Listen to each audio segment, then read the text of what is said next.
سنی سنائی باتیں، گھڑی ہوئی باتیں، من گھڑت باتیں، جھوٹ، غیبت نے، تہمت نے، الزام نے ہمارے معاشرے کو بگاڑ کے رکھ دیا۔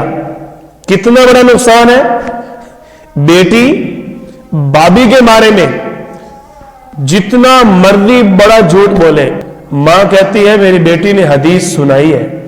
کیوں جی ایسے مزاج نہیں ہے؟ اسی لیے تمہارے گھروں میں بگاڑ ہے۔ بہو دشمن ہے، بیٹی سے بڑا پیار ہے۔ ایک کام بہو کرتی ہے تو وہ غلط ہے، وہی کام بیٹی کرے تو سبحان اللہ میری بیٹی بڑی اچھی ہے۔ ایک بات بہو کر رہی ہے، وہی بات اگر بیٹی کرتی ہے بہو کے بارے میں تو بیٹی کی بات فوراً سن لی جاتی ہے۔